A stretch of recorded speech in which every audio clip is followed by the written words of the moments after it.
If it wasn't for God, I don't think I'd be here right now. I thought money was everything, and I caught COVID. And I didn't think it was, and I'm going to be honest with you, I didn't think black people could catch it. I'm going to be completely honest. What is going on? It's like, yo, we have to put you in an induced coma right now because you're breathing. And I was like, what? This is happening within minutes. Minutes of me saying, bring me to the hospital. She heard my voice. She started crying. And I was like, what's wrong? She was like, every time I see this number come on my call ID, I think you dead. She said, they called me a couple times, said you ain't going to make it. I said, for real? She said, yeah, they called me one night and was like, we don't think you're going to make it to the morning. They say cash is king. Well, credit is power. Believe that. You can go so much farther with credit. And not just your personal credit. You're getting a business credit. It's a whole nother world.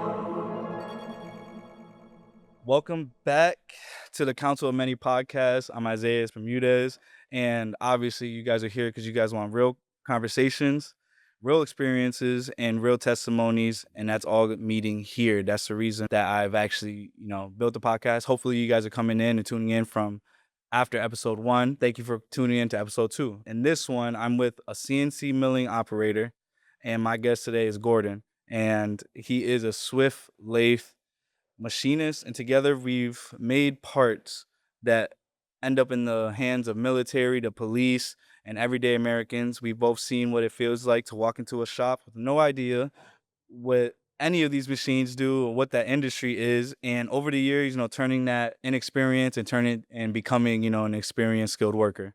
So, and that's why we're here today, because we want to share our testimonies and our stories so that you, the viewers, can learn something and take that and maybe apply it to yourself, especially if you're a young man or a woman that's coming out of high school and you're trying to figure out your career. You might not be going straight into college and you want a different outlook and you don't know how to get that experience or that advice to help you bridge that gap and make sure that you can get out of high school, get a high-paying job, and then start figuring out what you want to do for your life. That's what I always recommend. That's what happens for me in my life personally. Yeah, I'm just here to introducing Gordon. How y'all doing? I'm Gordon. Nice to meet you. Yeah. Thanks for having me. You coming out today. It's gonna be a good conversation, and we know each other from work, and we work in separate departments, Right. but we've always said hi, said what's up, Right. show respect. But as of late, the last couple months, I would say we would actually had conversations, and actually getting to know each other. So that's the reason that knowing a little about your story is the reason why I asked you to come on the podcast, because from a young person's perspective, I saw you really have a good story to tell, and I know you have good advice. Really, what this is also to help too is the older generation to bridge the gap in the experiences and the wisdom that you guys have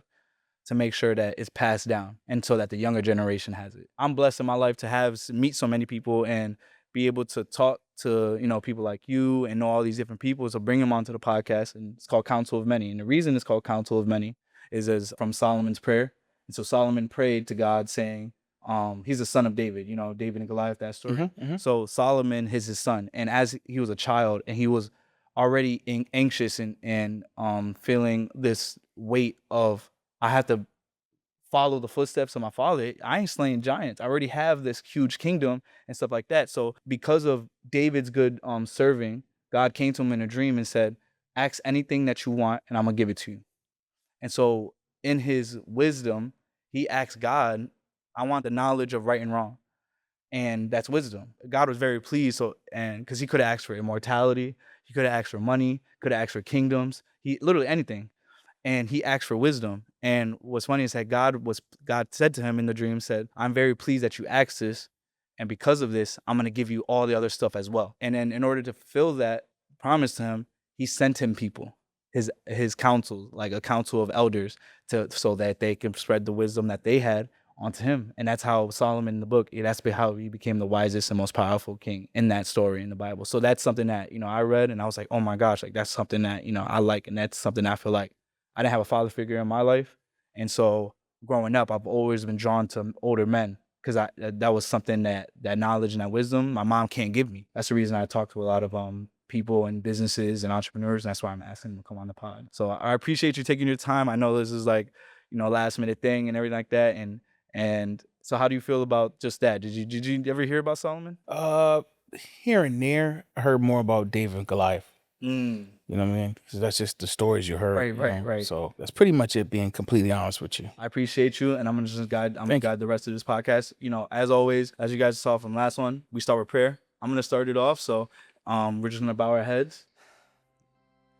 Dear Father, Adonai in heaven, creator of the universe, and the great judge mentor, we come to you in your son's name, Jesus Christ of Nazareth.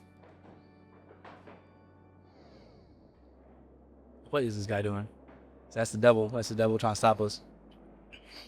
Dear Adonai, Father in heaven, creator of the universe, and the great judge mentor, we come to you in your son's name, Jesus of Nazareth, and guided by the Holy Spirit. God, thank you for this union this morning. Thank you for allowing us to have food in our stomachs, clothes on our back, and money in our pocket. We appreciate everything that you're doing in my life and through others, continuing to give your grace and mercy onto the world, even in this sinless and deathless world.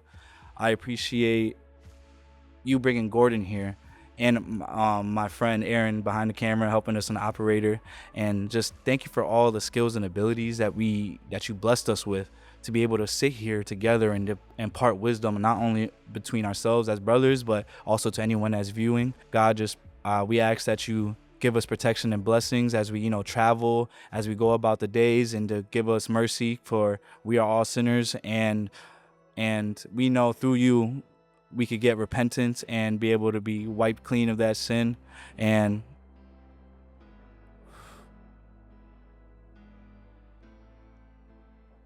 to wipe us of that sin. And we appreciate that opportunity, and we know that you died on the cross and defeated death and came back and was able to take on all the sins in the world and wipe us clean and give us the opportunity to be as clean as you. And Holy Spirit, help us every day to remind us to be more like Christ, especially in days where I feel like not a lot of people even know him. So we appreciate you, and we lay this all at your feet, Lord. Amen. Oof. All right. I already feel a lot better. Every time I pray, I always just feel lighter. So we're just gonna get right into it. For the people who don't know you, can you share your journey into manufacturing, and how did you start? What drew you to Swiss lathe machining? Kind of explain what lathe is and machining in general, and what does your day-to-day look like? Money drew me to it, to be completely honest. I was looking for a career, not just a job. Something that's going to pay the bills and help me get ahead in life. I would say when I got out of high school, I didn't know what I wanted to do. I wasn't a college person. I tried it. I went for maybe 3 months and then left because I ran out of money. Yeah. And I ended up joining the Army, did the Army for a little while, got some Army money. Then when I got out of there, where I come from, Hartford, Connecticut, all my friends was selling drugs or, trying to find a way. And I was just like, I don't want to do that. So I went to the Army, and when I went in, I learned a lot. I was in Texas, very hot down there. Started off as an iron worker, and found out I was afraid of heights. I always thought I wasn't going to be afraid of heights. Anything 2 stories above, I'm not going up there. Help build Mohegan Sun before it even got Mohegan Sun. Foxwoods was there, but Mohegan Sun came after. And we had a contract down there, shot down there, and like the first week, I didn't want to go up higher than 2 stories. And I asked for a pink slip because I was like, I'm not going up there. So I said, what I'm going to do? Heard about manufacturing. Did it in high school, but wasn't taking it serious. Back then, we was just like making like little knives and stuff in the class. You know what I'm saying? You're not supposed to have.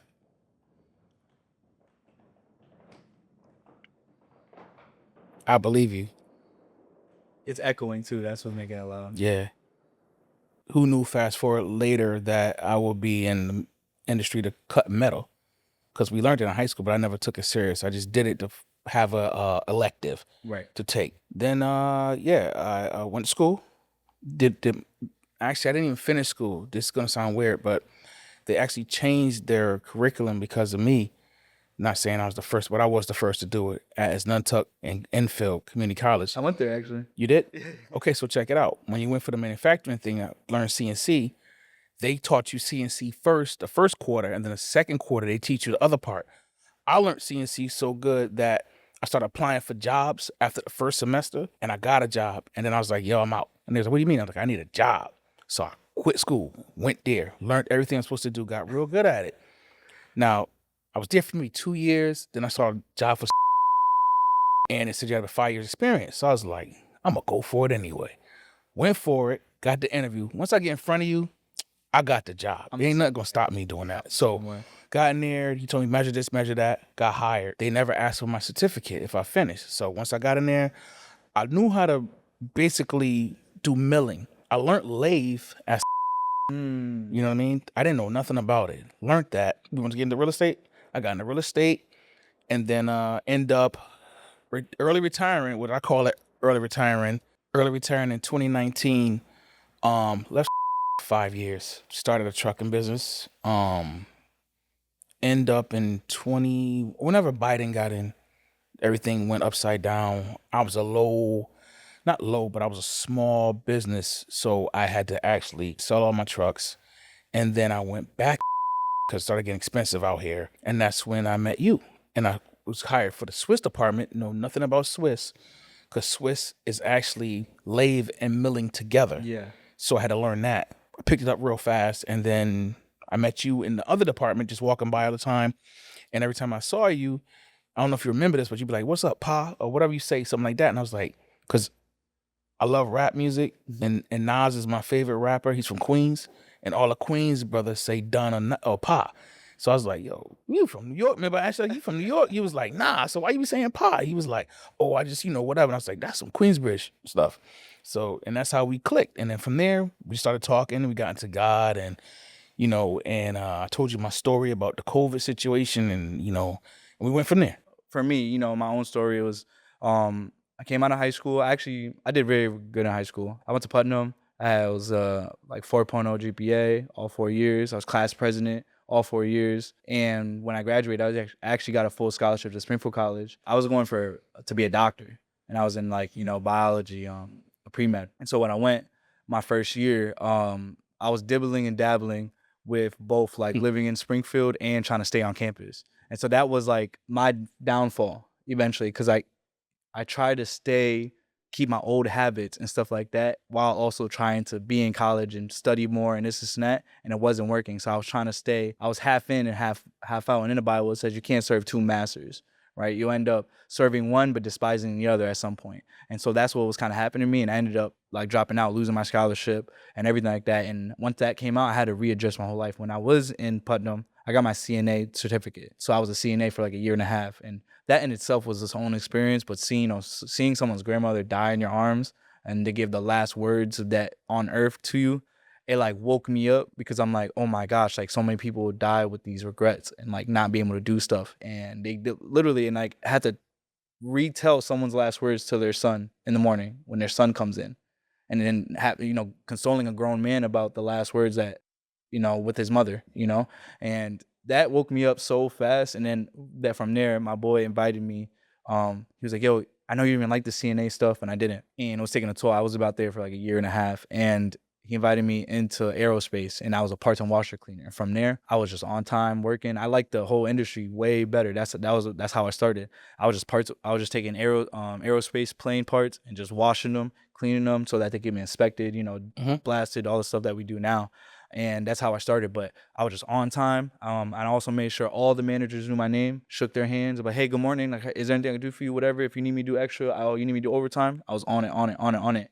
And so eventually it was every position that was above that opened up, they didn't even put up on the board. They would ask me first, because they were like, nah, we trust you. We'll know you stay here and everything like that. So I went from part-time washer cleaner, blaster, big blaster, and then a quality technician position opened up. And then I entered that.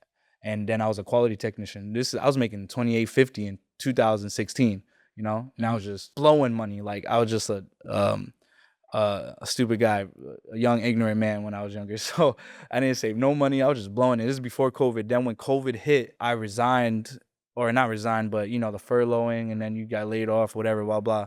That's basically what kind of happened. And during that, now we're getting Trump's bag. Everyone was getting Trump's bag, the pay incentive for everyone to stay home, whatever, the 2,000 plus, because I was laid off, the company was forced to pay me weekly me and my brother, because I ended up getting my brother to hired as well.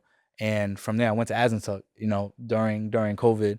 Went to Azentuck. I stayed there for a year. And you're right, they did change it because they go through all like math first and everything like that for the first the first semester, and then the second semester they actually started bringing up the CNC. So when you brought it up, I was like, okay, now that makes sense. That makes sense. Yeah, don't let you touch the machine until the second semester or whatever. They'll give you all like the papers and the idea behind it, but then second year they'll go and do that. But yeah, and I only spent like probably like $8,000 for that certification, and you can make, and that's just 1 year, and you'll come out and you'll make, I mean, now I don't mind saying that I make like 30, 34 an hour now. So to be in a blessed position. I left there I think in 2021, and I was still serving on the side. I was to be a server at Texas Roadhouse. So I was doing that. But once I was done, I went right back into quality, and I got a job into quality inspection. I was making like $28.50, but now I was on second shift, so I was making like 32. And I was there for about 2 years, and then I left. This is the time when I was also like making good money, but then also too, this is for the men out there, is that at some points in your life, like this is when I didn't have Jesus, this is when I didn't have God in my life or nothing. This is when the start of that process was, like I had money, I had a car, I had a good job, I had a girlfriend at the time. Was she a headache? Yeah, but that's a whole different story. But I didn't have peace in my life. And even though I have all these things, like my life feels empty. Like why this doesn't make sense. I was told and taught if I got the money, I got the car, and all this stuff, I should be happy. But I'm not. This doesn't make sense. And then that's when it was just like, okay, if I lived all my life and all of my life and I made every decision up until this point, and yet I'm still not happy, then I don't even like my life. So it came to a point where like someone brought it up. It's like, well, if you don't like your life, then give your life to Christ. I'm like, what does that even mean? Like that is a start. You know what I'm saying? I'm like, what do you like, bro? Like I'm really telling you about real life problems. You're gonna bring up like just give your life to Christ. That is like a whole, like there's so many meanings to that. Like, you know what I'm saying? I need clear directives. So he's like, no, like literally, when's the last time you even tried to talk to God? I'm like, I don't know. And he's like, yeah, in the Bible it says God tells one of his disciples or someone in the Bible, test me. And so I remember just going out in the middle of like night shift, going out in the sky and just like, yo, God, if you're real and you're hearing this, I don't even know what's up. But apparently the Christians say that you're the God that could turn everything around. So if you're real, you gotta have to make it apparent. You gotta prove it to me. Bro, I'm talking the next week, car exploded, like car blew up. Like my engine blew up. And then, I couldn't show up to work on time, so I resigned. You know what I mean? Because it was all the way in like East Manchester, which is a far drive. Car blew up. Then now, because the car blew up, I started having more problems with me and my girl. Because now she's feeling like I had the money and stuff like that, securing both of us, and she's living with me. And now she's like pressuring me, like, oh, like this isn't you, like what's up, this and that, blah, blah, blah. She's on my back about everything. And I'm like, I can't even think straight and figure it out because you're just in my ear all the time. So now I had to eventually I'm like, you know what, if you don't feel like I can figure this out, or you don't have the faith in me, we shouldn't be together. You know what I'm saying? We're gonna have to, it's all good. I gotta figure it out anyways. I don't need you in my ear. So boom, broke up with her. So now now in hindsight saw that it's like, oh, I am real. He's like, the reason you're in this position is because all the relationships you have, all these dead relationships, these people are holding you back. So he was pruning me off the rip. He was like, the girl got to go. And then this is unfortunate, but don't do this, guys. I was drug dealing on the side. I used to sell a lot of weed. And I would hide my identity behind it by having a whole page for that, whatever, and Snapchat. And this is before like the real banning started happening on social media. I had a whole brand for it too, like Pharaoh's Farm, whatever, blah, blah, blah. And so because I can't do the deliveries and stuff like that, that started drying up. And so now I'm like, okay, the money's going. My car just gone. I can't make the extra money I was cooling, like really thing with the drugs, whatever. And I'm like, okay, God, like, and then because of that, I started seeing less of my friends. Because they only wanted to be around me because of the drugs, and giving them like, hey, yo, discounts, deals, and bust of weed, whatever. I saw those relationships dry up quick. And so now it started to be like just me and my brother. And then also I'm like trying to get back into the word. And then I met my little young bug. His name's Ethan. And I met him on a job site, and I was doing photography. And then from there, he was like, yeah, I go to Bible study. And I was like, all right, I'll go. And then from there, that's when I got like really better with Christ and explaining to me that, a lot of people don't understand that why Christians say we're all sinners. We're all sinners not because we sin specifically. We're all sinners because Adam and Eve took the fruit. Everyone knows the fruit, which is the knowledge of right and wrong. She ate that, and that's when soon as she ate it, that God already warned her, you eat this fruit, it's going to bring death onto you. and she's still done it. You know what I mean? And so that, and because we're part of that lineage, you know, from them, Mm-hmm. that's the reason as soon as you were born into the world, you were a sinner because she ate sin. And that's a debt to be paid, right? And the only way that God has given us the option for that debt to be paid is through Jesus Christ. When he became the living flesh, the living God in flesh, became Jesus. And when he died on the cross, when he was on the cross, he was taking in all the sin of the world, the sin that he was the only one that was sinless and lived perfectly. And he took that all on, died on the cross. And when he did that, he gave us the ticket to pay that debt. But you only could get the ticket from him if you believe in him. So I didn't understand that concept. I'm like, oh, I'm not a sinner because I lie, I cheat. I'm a sinner because of a debt that needs to be paid, that I can't pay. There's nothing you could do get into heaven to pay this debt. That's the reason that, but once I started understanding that, I'm like, okay, because my pastor was very patient with me, Ethan and all these other friends, and I started meeting more Christian friends, and then he literally turned everything around. Like from there, I was patient, got the job at Smith & Wesson, the opportunity, which is, I live very close from there, and I had no car or whatever, but for the first 4 months, a lot of people don't know, I was biking to work, and this is the start of fall, so it's raining, it's snowing, and everything, I didn't give a damn.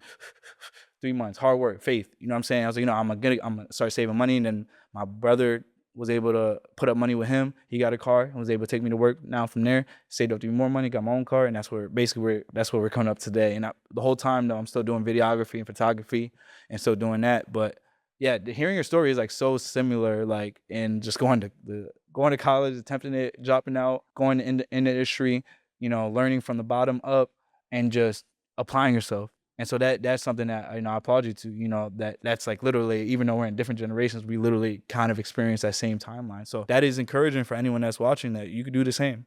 All right. And that it's not really what you know, it's how you apply yourself, really, half the time. Because in this day and generation, if you could not outwork, but a lot of people are just take things for granted. So if you could be out there and really put your best foot forward, you're going to get opportunities just for that audacity in and of itself. Because a lot of people just sit there and watch everything happen, or they think that they get told a certain way, and it's like they don't put no initiative, no action to it, and they don't get nothing. You know, faith without works is dead. So that's up to you. You're making a big move to right, and what motivated that decision, and what should young men learn, men and women, learn about taking risks in life and leveling up their career, you know what I mean? Because that is like, you know, before you just go out and just like leave a job and just go in like that, like what was the research behind it? Did you know someone, stuff like that? So just impart your knowledge. A buddy of mine that I got in the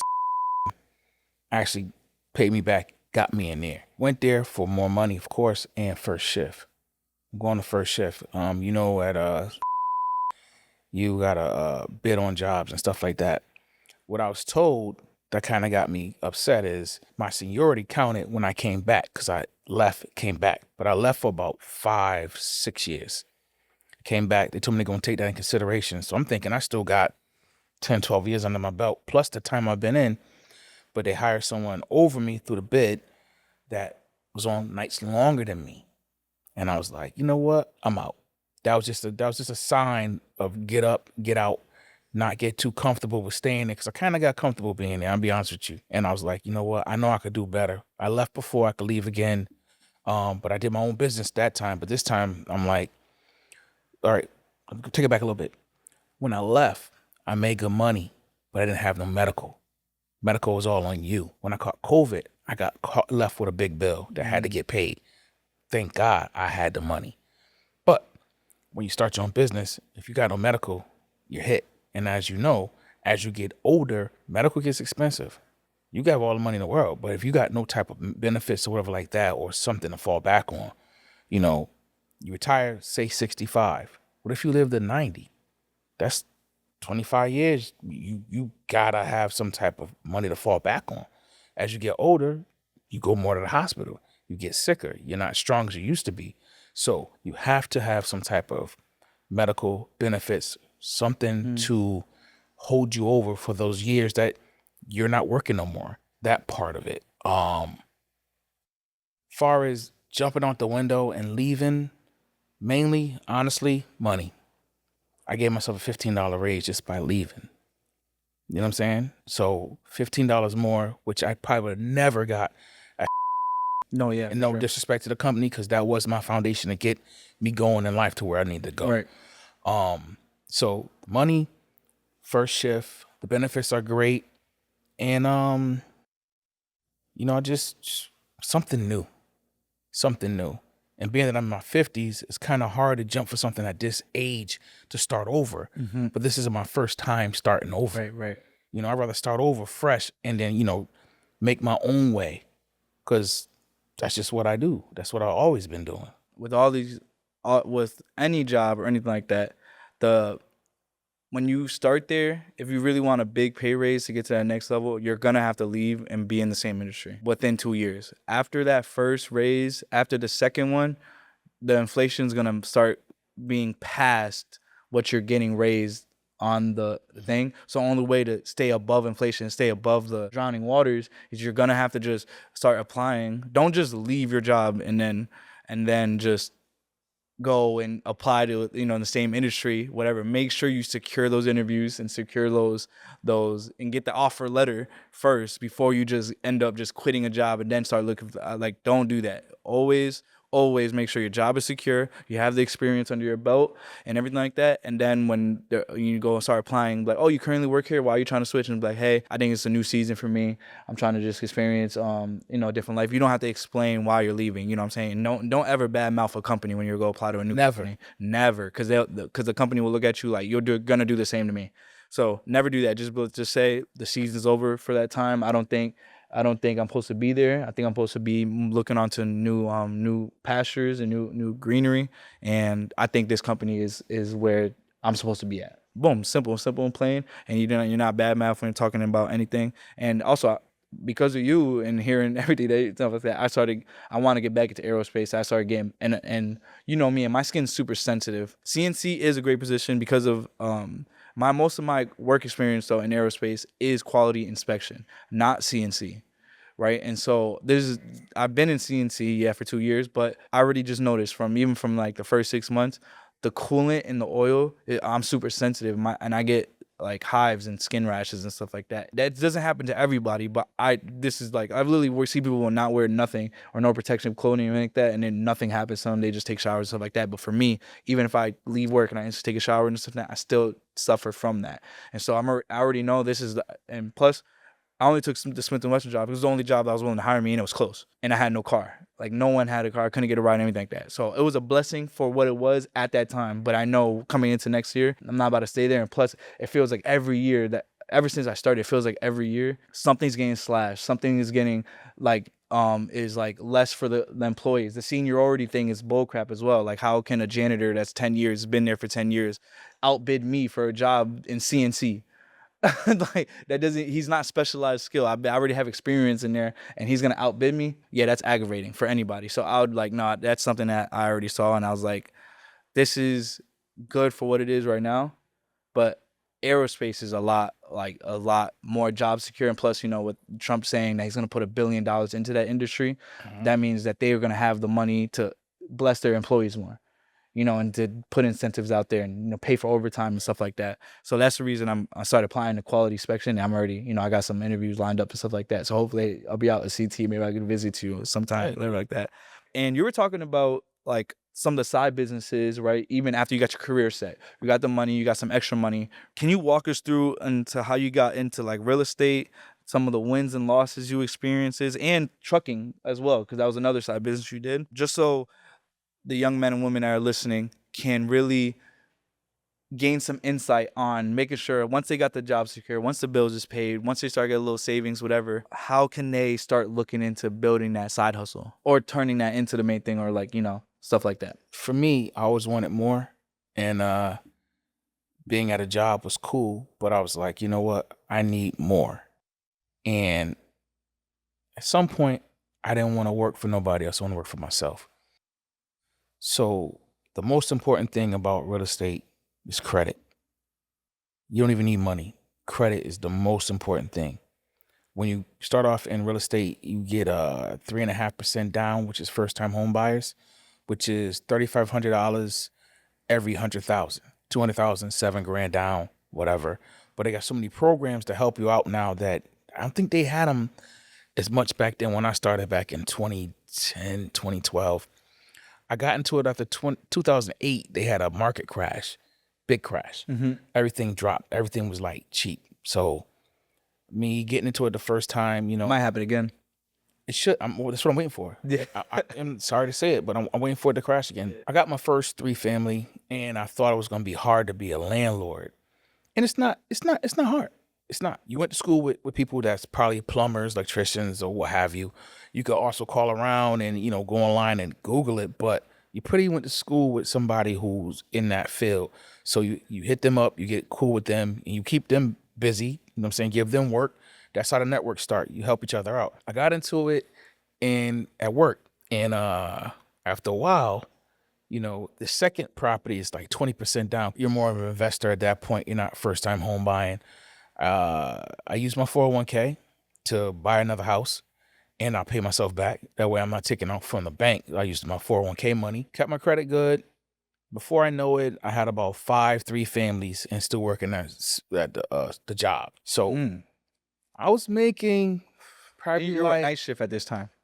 No, I was day shift at the time. Okay. I was probably making almost $12,000 a month just off rent. I was making good money, man. This was back then. Yeah. So I was sitting at a job like, why am I here?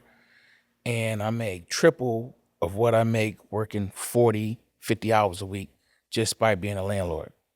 So I met a guy through a mutual friend, started flipping in New York. Got down there. That was a whole different animal, flipping than being a landlord. End up selling all my 3 families because the flipping part was more lucrative for me. I got the big lump sum to the point that I was like, I touched M, if you know what I mean. And, you know, just started doing different things. I got a package store, opened that up, did it for a year, end up leaving it because once you open a package store, if you don't have the right people with you, and it was more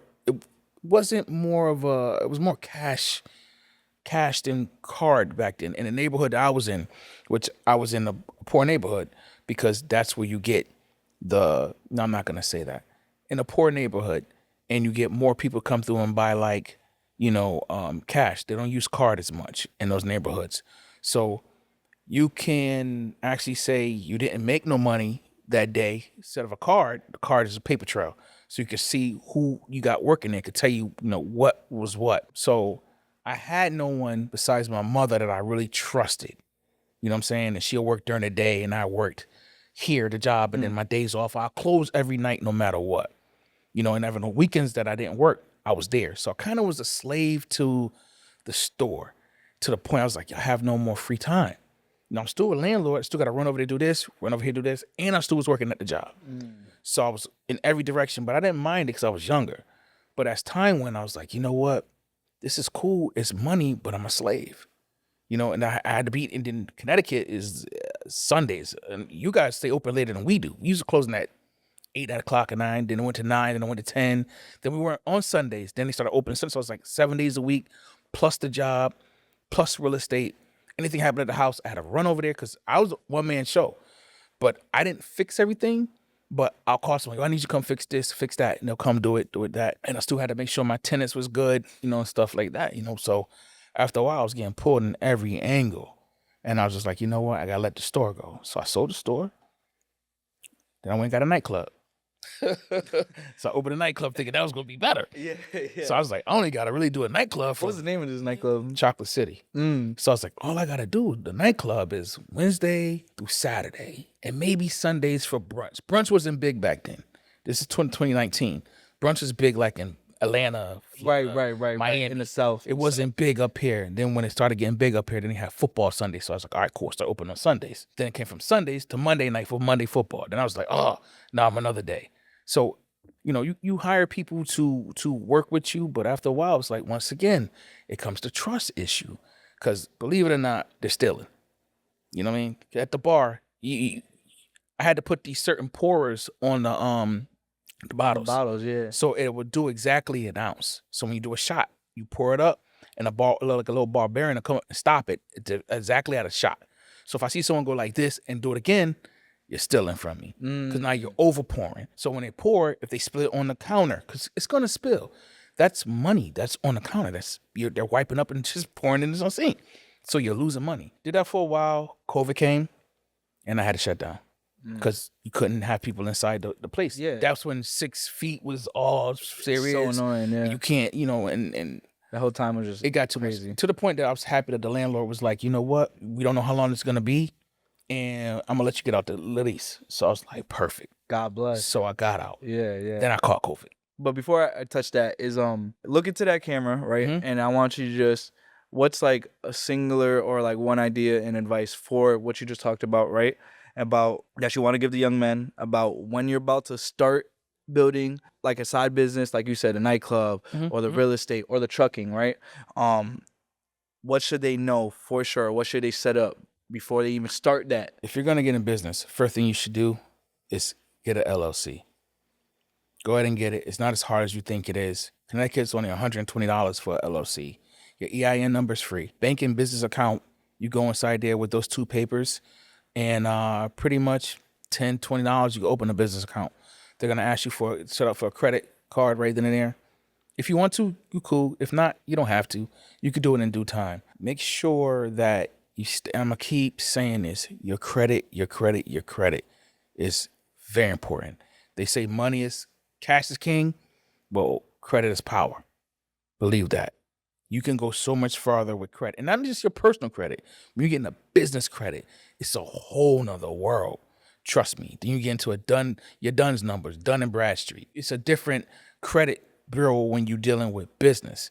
It's not TransUnion and the Equifax and all of them. It's a certain business part of those, but there's different stuff. LexisNexis, forgot the other ones, but you can get so much more with business credit. Keep your credit. That's very, very important.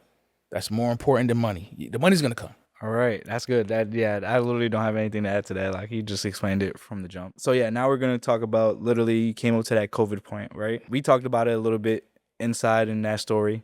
And this is actually the reason you told me this was the reason I was like, yeah, I'm going to have him on the podcast. Because I think a lot of men aren't honest or vulnerable about, they'll talk about more the money, the aspects, do this and give you guidance for that. But when it comes to a real life situation, and that's where I feel like a lot of men and women don't get that part, which is basically you're not immortal. You are a mortal being, and you don't know what's going to happen to you at any point in time. And no matter how much money, no matter how much materials you have, when you're sick or you get through something, and your life is, you could get in a car accident. The money can help you, with a doctor, get the best doctor. But ideally, if your time is up, your time is up.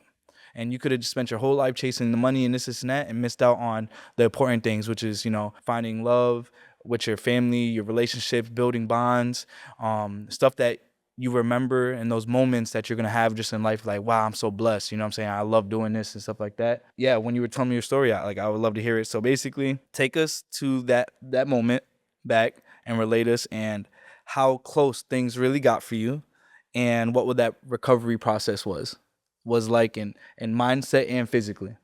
Okay. I'm going to start off by saying this. If it wasn't for God, I don't think I'd be here right now. I thought money was everything, and I caught COVID, and I didn't think it was, and I'm going to be honest with you, I didn't think black people could catch it. I'm going to be completely honest. I thought that was a white man's disease, and I was like, we're not catching that. We don't, I don't believe it. So during the time I was doing real good in real estate, I was in transition to move to North Carolina. It was either North Carolina or Florida. And my buddy lives in Orlando, and I was like, I'm gonna come down there and check it out, see what's around Orlando, whatever. Got down there. I thought it was cool, but it was more of a tourist place. It was a lot of traffic. I didn't want to deal with that because I'll be in New York a lot doing business. And I was like, you know what? It's cool, but nah, I ain't going to Orlando. So at the time, my cousin was like, yo, come to Charlotte. You gonna like Charlotte. I was like, all right. Went down there, flew. I liked it so much that I put a deposit down on the crib. And I was like, yo, I'm out. I found where I wanted to be. Perfect. I could bring a Connecticut / New York, even though they got it already, like a nightclub down there. I could do my thing down there, and make it for like East Coast. You know, because a lot of people move there. So I Right. could do like a little East Coast thing down there, or maybe open a restaurant or whatever like that. So I was like, fine. I get back on a plane and I fly into JFK. And the weird part is when I got in JFK, there's like international flights. I'm not sure if this was Korea, Taiwan, or whatever, but I was passing that on the way up. Now, COVID just hit. On the flight back, the plane was so empty. There was like sit where I was sat first class on the way back. No one was on the plane. There probably was like 8 people on the plane. Yeah. And I'm bugging because I'm like, yo, there's no one on this plane. It felt like Resident Evil for real. So when I fly back into JFK, get in there, I'm walking through the terminal, there's nobody in the terminal. It's like empty. This is like during time, like 10, 11 o'clock in the morning. But I passed like this Korean flight or whatever, international going back. Everybody had on masks. And I'm sitting here, I'm looking at them like, look at these fools wearing masks and stuff. No one's wearing masks. No one's respecting it over here. I didn't respect it. Yeah, me either. So I was like, it's nothing. Get in the car. At the time, I had a driver because I was making good money. I had a driver pick me up from JFK, drive me all the way back to Bloomfield, Connecticut, 2 hours. He came and got me. Got home. I think either the next night, I was coming downstairs, and it's going to sound weird, but I felt like this switch in my body, and I didn't know what it was, but I went on about my day. And that night, I was like, I had a fever. And when I say a fever, I mean I was hot. And I'm not sure about any other people, but men, especially black men, we don't go to the hospital. I'm going to thug this out. Give me some orange juice, some ginger ale. You understand what I'm saying? Yeah. Give me some aspirin, give me some NyQuil, Right. whatever. Taking it. So I'm in the bed and I'm sweating like a slave. And I'm like, what is going on? You know, and this was around March. This is when it really started happening. Had the windows open, had ceiling fan on, had a regular fan on, sweating. Now, my girlfriend at the time, she's my wife now. I'm explaining her why she's my wife. I went and took a shower. I mean, a freezing cold shower. I'm sweating in the shower. Get out, dry myself off, still sweating. I go and wake her up. This is like, I don't know what time it was, but I was like, listen, bring me to the hospital. She was like, for real? I was like, bring me to the hospital now. I'm scared to death of the hospital. Right. But I was so hot and sweating that I was like, take me now. Like, you're worried. Like, I was shook. Getting there, we're riding. I tell her, roll the windows down because I don't want her to catch whatever. It may be airborne. I don't know. So we're driving, get there. And she was like, you want to go to like the popular hospitals? I said, nah, don't bring me there. Because I know so many people being had the nightclub and Facebook, and I was out there. Yeah. I was like, yo, I don't want to go somewhere where someone knows me so they could be like, oh, guess who in the hospital? Because I didn't know what I had. So I was like, you know what I'm saying? So I said, bring me to Manchester. So we go to Manchester Hospital. I get there, they did the COVID test, stuff it up my nose, almost you stab my brain, whatever. So I'm like, what is this? And they were like, put the little monitor thing, the oxygen monitor on your finger. The average person was between 190. I was at 68. But I felt normal, but I just had a high ass temperature. And the guy was like, you come try. I said, I just came out from North Carolina maybe a day or two ago. I'm not sure if I caught it in the airport, I caught it in the plane. I don't know where I caught it, but the guy was like, yo, you have COVID. And I was like, what does that mean? I was like, whatever. You know what I mean? Just give me what I got to do and get out of here. There was no vaccine at the time. Remember this. Yes. So they were like you caught it in the first 6 months, like the beginning? Very beginning. Right. I think I caught actually COVID-18 because they were like, listen, you have 10 minutes to make any phone calls you need to do. We'll bring you to ICU right now. I'm the first bad case that they had. I had like a crazy strain of COVID. I don't know if it was mutated or whatever, but I told my girlfriend at the time, now, your girlfriend, whatever. I was so sick, I gave her my phones. Now, as a man, you're not giving a woman a phone. Yes. I gave her my phones. I didn't even care. I was like, here go my phones. And this is the weird part, sidebar real quick. I wouldn't let my mother meet her because every woman my mother met that was my girl, she kept saying she ain't the one. So I was like, I ain't letting you, she ain't about to jinx this shit. So no, I'm not letting you meet her. Right. They met because of COVID. So she had to go tell my mother. I called my mother, but I was like, listen, she gonna come tell you whatever. So they kept an open line of communication between them. Go upstairs. I told her bye. I told her where all my paperwork got from in case something happened to me, you know. But actually, sorry, bring it back. I didn't have any because I was already starting my own business. So I had like a little small insurance policy. So this is where everything is if anything happens. You know, her name was on the house. She wasn't married. So she couldn't do anything far as any decisions for me. So it had to be my mother. So my mom number, call her up, tell her what's going on. I call my mom, tell her what's going on. I go to ICU. Get in ICU. They take my temperature. They put me on a machine. It was like John Q. It went from 68, 64. My oxygen level dropping more. So they're like, how are you even breathing? Like, what are you? I'm like, I have no idea. They raw dog me, slap the catheter in me. Bow, bow, bow. I'm screaming. When I say Mariah Carey notes, the whole hospital had me screaming. So imagine taking a McDonald's straw and just throw it inside you, if you feel what I'm saying. Yeah. Painful. They were like, have you been anesthesia before? I was like, yeah, a long time ago. Where you going under right now? I'm like, what is going on? It's like, yo, we have to put you in an induced coma right now because you're breathing. And I was like, what? This is happening within minutes. Minutes of me saying, bring me to the hospital. Now, if I'd have thugged it out to the morning, they said I probably would have died. So going to the hospital, doing all that, anesthesia. Ladies like, come back from 99. So I told the lady, I said, yo, just please keep me alive. We got you. And I'm like, whatever. Boom. Out. 2 months later, wake up. So you was in a coma for 2 months. 2 months. I went in March. I didn't get up to May.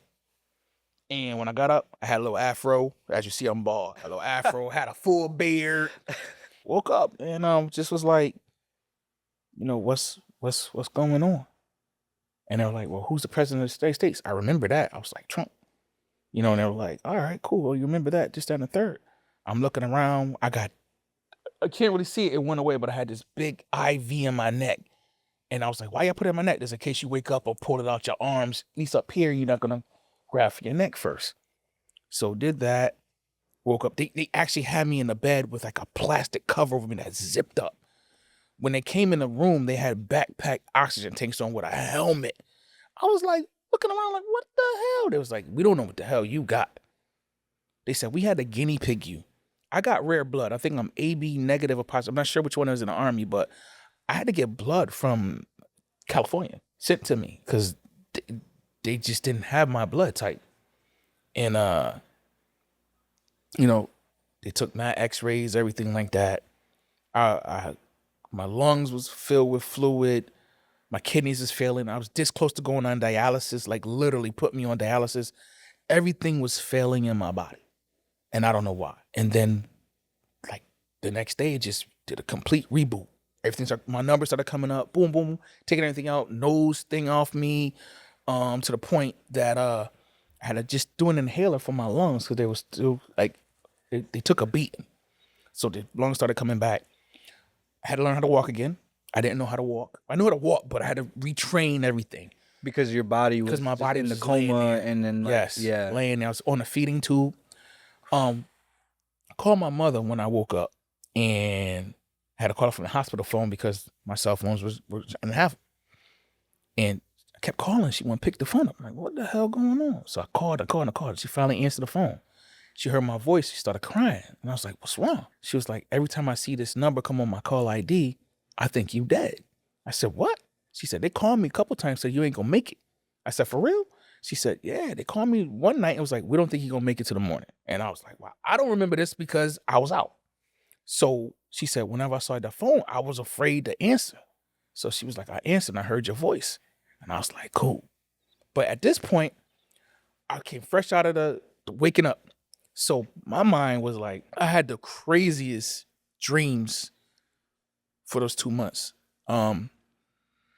If I tell you something about some of the dreams I had, you probably think I'm lying, but I remember I had a dream from when I was a baby, and I asked my mother, I said, Ma, because I was born in New York, and we lived in the Bronx, and my father at the time, you know, we lived in a bad area, so we had rats, roaches in the house, whatever. I'm gonna keep it a stack with y'all. This is back in the 70s, 74. No health code. Nothing.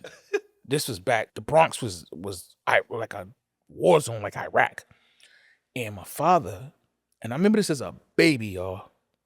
I said to my mother, I said, did my father kill a rat with his bare hands with a napkin? She said, how do you remember that? I said, I seen it. She said, what? I said, I seen it in my dream. Like, I seen this happen. And she was like, there's no way you could have remembered that as a baby.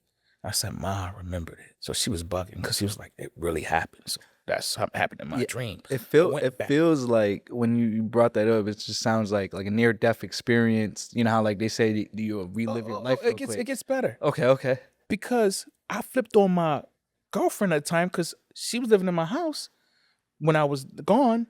And in my mind, I've seen her throw a party at my house. So when I came up, I called her next and was like, you threw a party when I was in the hospital? She's like, what are you talking about? I said, I was there. I seen you throw a party in the house. And she was like, no, I didn't. But did she? Did you find out? No, she really didn't. Okay. I was about to say, I dreamt she threw a party in the house when I was in the coma. She didn't really do it, but and then another thing I did was I was still under the anesthesia. I don't know what it was, but I was like, listen, tomorrow, get ready. I'm going to come pick you up from the hospital. I can't walk, but in my mind, I'm going to get out of here. And I was like, get ready. We're going to drive to North Carolina. I'm going to go down there. We got a house already. I already knew I had a house. Didn't never have it. But in my mind, I had it. So she's bugging like, what are you talking about? What house? I was like, just be ready. Hang your phone up. So later on, she called back up to the hospital. At that point, they could call. So the nurse is like, he's hallucinating on certain things. He keeps telling me to get him dressed so he could go to the hospital. So I could get out of here and go to North Carolina and be back Monday before the doctor get there before I get caught. Because I got to be back before 6 o'clock. It never really happened, but that's just what I went through, you know. But it's more to that, more stories, but I ain't going to go too deep in it. But it was like, you know, it made me realize that money ain't everything. Learning how to walk meant everything to me, man. And you know, I got to a point that I was just sitting in the hospital for days. And I was like, when can y'all release me? They're like, we can't. And I was like, well, all right, well, listen. I met a nurse in there and she was like, you know what? You could sign yourself out. She should have never told me that. So I told the doctor, so I'm signing myself off. You'll let me out. I'm only in here doing an inhaler at this point. I want to go. But they didn't know how to treat me because it was like, yo, we need you. They took mad blood from me. It was like, your blood can help a lot of people who's in your situation with rare blood. And I was like, all right, go ahead, take what you want. But I said, I'm out of here. So I called my boy. I was like, yo, come pick me up. So he's like, for real? I was like, yeah. But the doctor was like, promise me, I can't let you go until you know how to walk. So I was like, damn, I can't get out of here yet. So, you know those resistant bands? Mm-hmm. I said, you guys got something? They said, yeah. So every day I was like doing it with my legs getting stronger. So then he was like, all right, if you can make it to the door, I'll sign you out. So one day I got up, fell down, like had to start over again. So, okay, wait a couple more days. I walked to the door, open it up. I was like, sign me out. Literally. He said, nah, now you got to walk down the hall and back. You could do that, I'll sign you out. Did it. Got out of there. My boy came pick me up because my wife was like, I'm not coming. She's my girlfriend at the time. I'm not coming to get you because you need to stay there. You rushing it. I was like, man, I want out. I want out. Right. So he came and got me, went home. First night I got home, I wish I'd have stayed in the hospital because once I got in the house, there was stairs. Now remember, I didn't do stairs. I just walked. So I was like, man, once I get upstairs, I can't come back down. I'm stuck in this room. So once again, I'm back in the hospital room because she was like, you're not leaving the room. So I was in the room. She said, you got to stay in there for 2 weeks. I was like, man, I got to quarantine again? So every day, I just look out the window, stare at the mailbox. And you don't know how it felt to be like, all I want to do is just walk to the mailbox one day, open it, get my mail, come back in the house. It took me another month to go outside, actually get to the mailbox. It felt so good to, it's something simple as that, but I was just so happy to make it to the mailbox. And I made it. And when you told me this story and everything that you said and talking about it, that feeling of like, you just kind of woke me up because I was like, yeah, I do take, I'm younger, obviously, I'm 28, but young people in general just take things, we're at the fullest of life. So we take stuff like that for granted. And, and COVID was a wake up call for everyone. Yeah. That anyone could get sick. Anyone can start passing away. Someone that was just fine a week ago is now near death's door. You know what I mean? And even me personally in my life, I've been, just because of the drug dealing, wrong friends, and been in drinking and driving, stuff like that, car accidents, damn near getting shot. I got held at gunpoint at some point, got myself out of every situation, you know, by the grace of God, you know what I'm saying? But if I was to die at that moment, then I knew for sure I was gonna go to hell. And that was like, that is more scary to me, you know what I'm saying? That, you know, like, dang, like, and I never, you know, had all the free will and choice in the world, and I didn't ever try to research and get into God. And I always like kind of put it off, like, you know, like, God, I'm gonna read your book, you know what I'm saying? I know I'm still here because of you, this and that, but, you know, just give me more time. I gotta, you know, get this money and, you know, figure out my family and stuff like that. But as like now, like where I am now, like just constantly trying to just keep him in my mind, keep him in my walk, and just like, God, like if I'm ever too prideful and I ever take something for granted, Holy Spirit, help me, remind me in my mind, like make it stay in my mind to the point where I have to work on it. Yeah. And so like hearing your story like that, like that's what was kind of going through my mind. Like, wow, like God, like don't ever let me get too prideful and take things for granted. Like make me see the joy and the blessing it is to be able to walk, to be able to breathe on my own, and be able to just, you know, there's people that are on dialysis, you know, they have to go every week to go somewhere just so that their blood could circulate. And it's like, people that are healthy, we just like look over those things, and then as soon as it happens to us, it's like then we're like, oh man, like, you know, God help me, and it's like even like I always try to say now, like even in the times where I don't think I need God, that's probably the most time I do need him. Absolutely. And so thank you for sharing that. I know that must have been a very personal story, and I didn't hear you touched on it a little bit, but now I got like the full scope, right? And when you were talking, you said you wanted to describe for men, like how did you know your girlfriend was going to be your wife? Because you touched on it, and I don't know if you hit know it why? specifically. Cause she could have left. She could have left. She could have been like, I'm out. I don't know if this dude's gonna die or not. She stuck it out. She stayed there. Not to go too personal, but it was times I learned how to walk. I couldn't get in the bathtub. I couldn't wash myself. And I was like, yo, she my girlfriend and she doing all this? Imagine she's my wife. And I was like, how many women will really do that for me? Another thing. Just to interject real quick, because also because you know you touched the M, you having all these businesses like that, women come and go like at that point, right? Would you say? That's true, but just so happened most relationships at that point, as I got older, I came to the table with a table.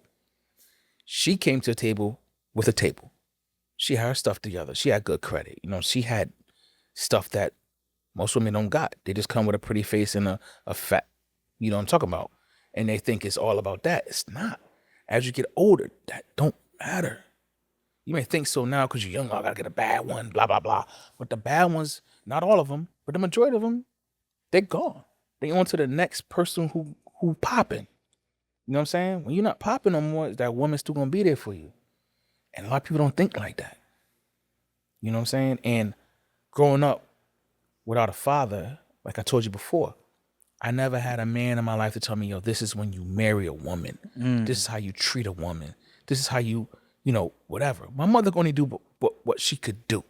She couldn't tell me how to be, as you always say, a man. You know what I'm saying? So I said to myself, this happened so fast. I shouldn't be here. And you know what? She was by my side. So at the end of the day, I ain't gonna wait another minute. The moment I got up, could walk, whatever, I went and got her ring. And I ain't wait. I went ahead and proposed and got it done. It'll be 4 years in February. Hey. And it flew by. Do I get on her nerves? Of course I do. That's my job. Does she get on mine? Of course she do. But that's what she's supposed to do. But even to this day, like I say, my wife, it feels weird because I'm not used to saying that. And I'm so, and our issues maybe be like, because I don't let her in on some of my plans because I'm such a person that I do what I want to do. You know what I'm saying? So I was like, I ain't got to tell you. I'll tell you after the fact. But then I had to learn, like, yo, I got to let her know what I'm going to do because I'll just jump. You know what I'm saying? Because that's just what I've always done. But now because of like feeling like you have a responsibility, right, you don't want to just do that and not tell her and she's just worried. Exactly. So I keep her in the loop on a lot of stuff. There's a lot of stuff she tell me not to do, and I'll still go do it. Then I'll find out later she was right. And I'm like, damn, I should just listen to what she said. And I That lost woman intuition a different. lot of money behind that. You know what I'm saying? So That woman intuition is yeah, different. yeah. And honestly, you know how everybody be like, yo, that's my boy, that's my boy. She my boy at the end of the day. You know what I'm saying? Because she's the one that I go home to. She's the one that sees a lot of angles that you may not see because you think of people like, that's my boy. They love me. They don't love you. In this lifetime, you maybe get 1 or 2 good friends. The rest is just there, associates. They're there for the moment. And then when your moment over, you know what I'm saying, you don't hear from them no more. But you know who's going to be there? She going to be there.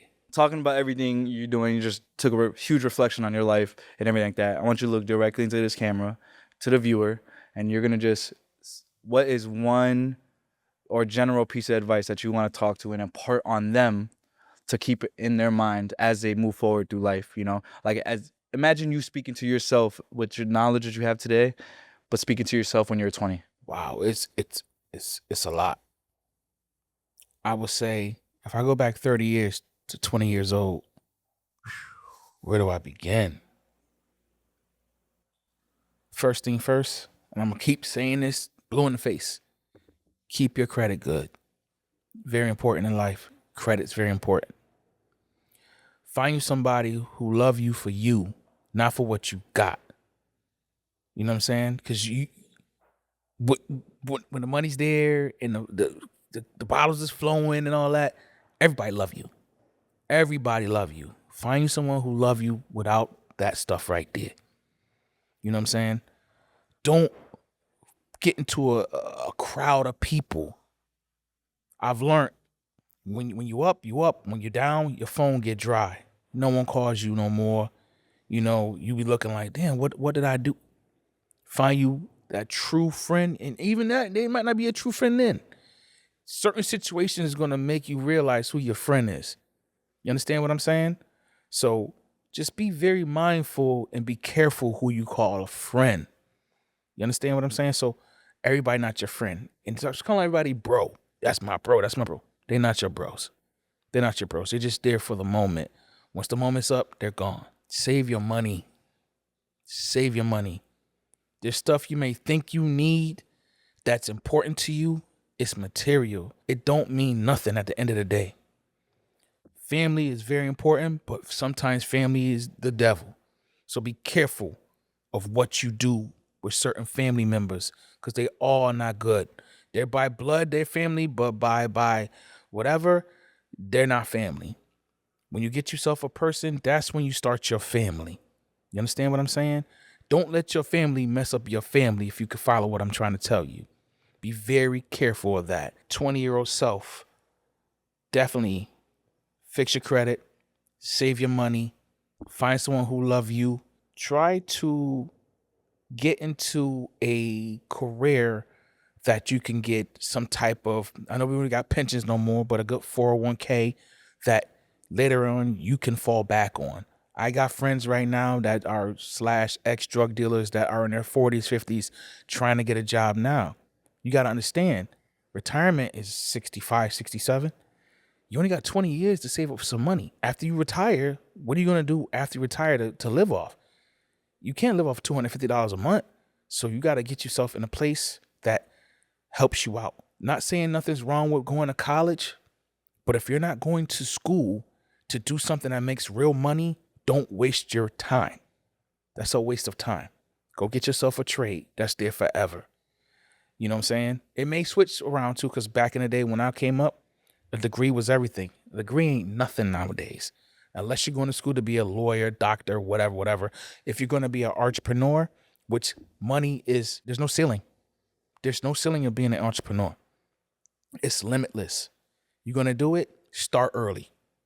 You understand what I'm saying? Don't wait till your 40s. If it's not saying you can't, you can. But if you can start early and get ahead of the game, get ahead. Stay ahead. And I'm going to keep beating this yet. Keep your credit clean. Keep it good. As long as you got good credit, you could go anywhere and just get what you want. Men and women, 20-year-old, don't have no babies yet. Take your time. Because once you have a kid with somebody, you stuck with them for 18 years. And you don't want to go through the court system. Thank God I didn't have to, but I have friends that went through it, and it wasn't good. It wasn't a good look for them. Be careful who you have a kid with. If you could wait. Get your stuff together first, then start a family. And try to find something to invest in that's going to make you some money later on in life. You have to. You don't got to depend on a job. I made more money without working at a job. I'm back because circumstances happened. I couldn't control COVID. Didn't know it was coming. It came. It turned everything around. But I'm still here. I'm still alive. I'm still breathing. I'm walking again. You know what I'm saying? Yeah. That's the most thing I can tell you. And love your mother, man, your father, because once they're gone, they're gone. You don't get another one. I don't care what the problem is or whatever. If you could fix it, fix it.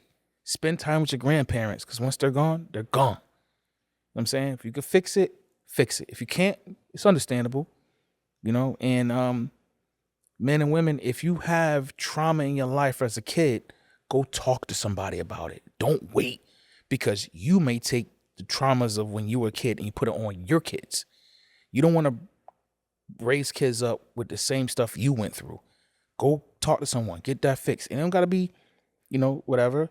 I'll prefer to speak to a woman. You know what I'm saying? But, I don't care what color or creed it is. If they could talk to me about something that could open me up to better myself as an adult, so be it. But your mental matters. Pray.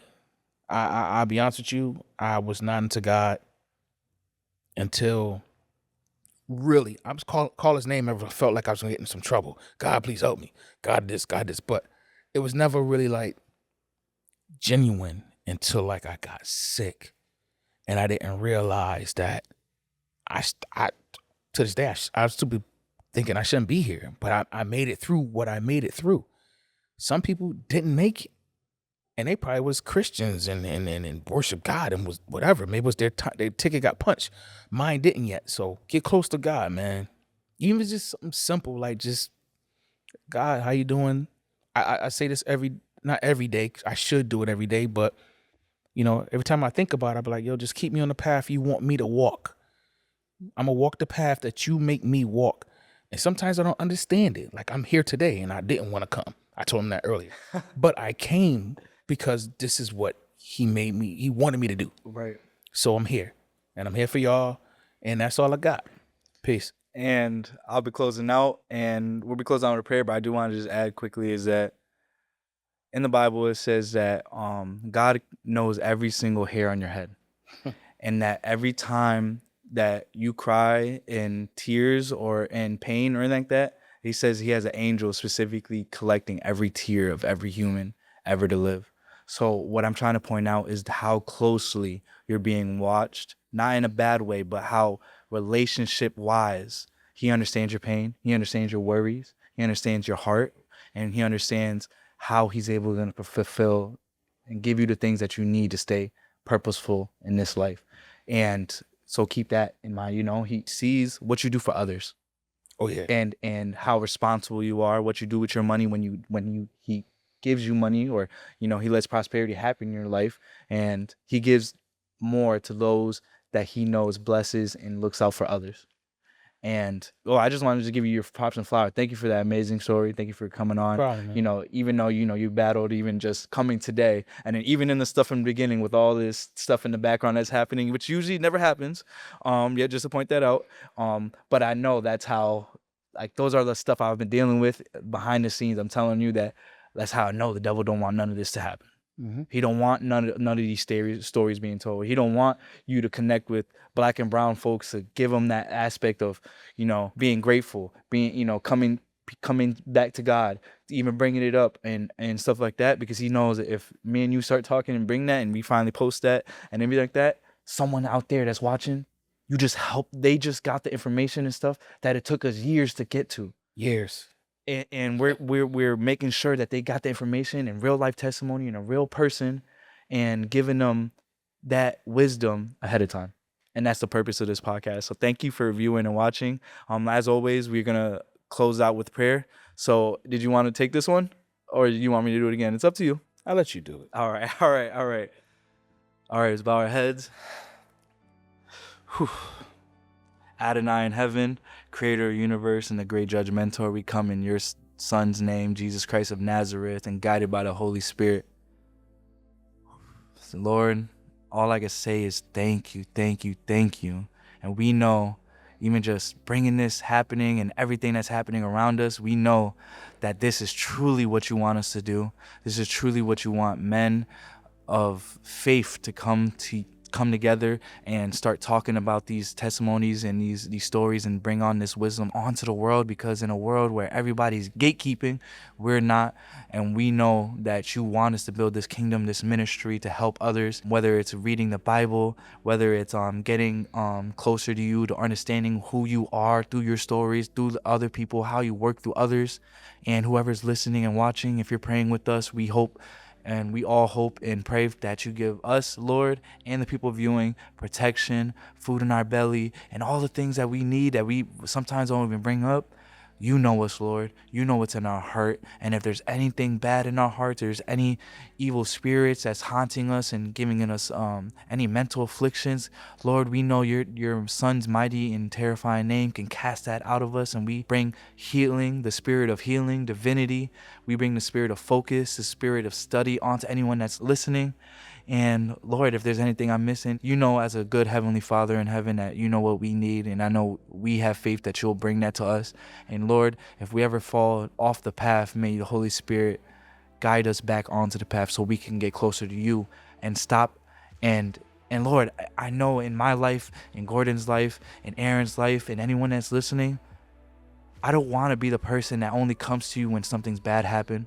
I don't want to be the person that has a relationship with your hands, Lord. I want to be the person that has a relationship with your face, meaning that our relationship personally gets better and better and closer, and that even when I don't need anything, that I keep you in my life. And this we lay at your feet and we pray for. Amen. Amen.